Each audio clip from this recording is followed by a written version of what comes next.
So, I was born into a Christian home. I've gone to WRCA since kindergarten. We've been a church family my whole life, gone to church every Sunday, and everything was pretty normal throughout my childhood.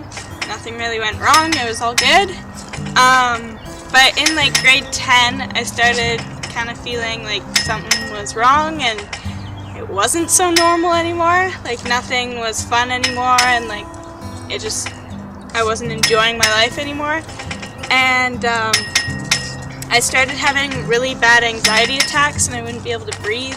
And so I was kind of in and out of the doctor for a couple months trying to figure it out, and my doctor had no idea what was going on. So, I don't know, I just kind of left it and it went away and it was all normal.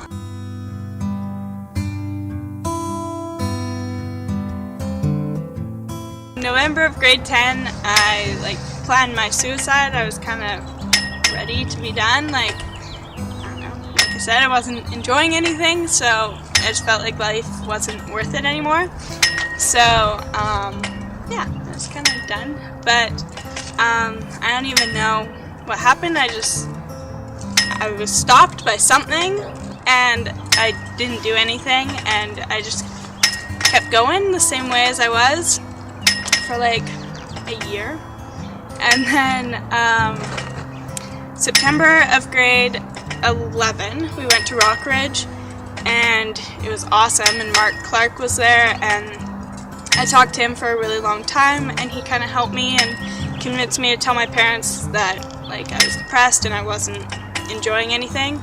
So I told them the minute I got home from Rockridge, and my mom immediately took me to the doctor. I started going to counseling, and it was really helpful, and things started getting better, but I was still not really on track with God or with myself. I started cutting myself just because I felt like I deserved it or something. I don't even know why. It's crazy to think about now, but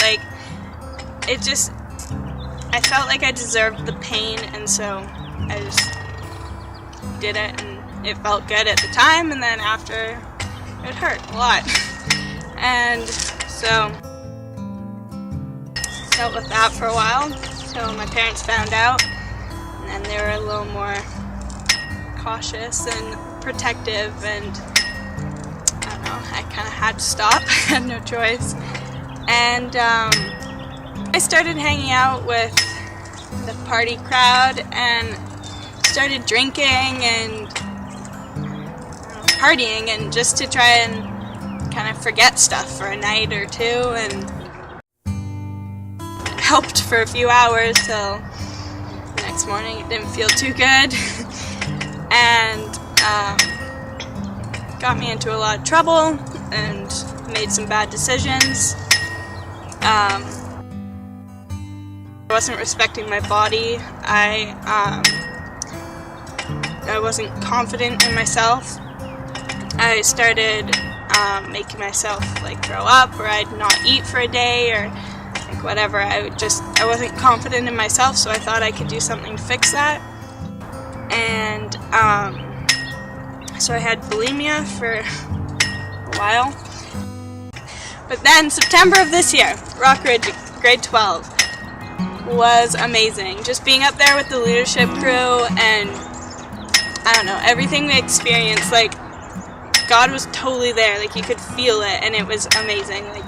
It was unforgettable. But I came back from Rockridge changed. Every year at camp, I had loved it and I had felt God in that place, but then I would go back to my same ways.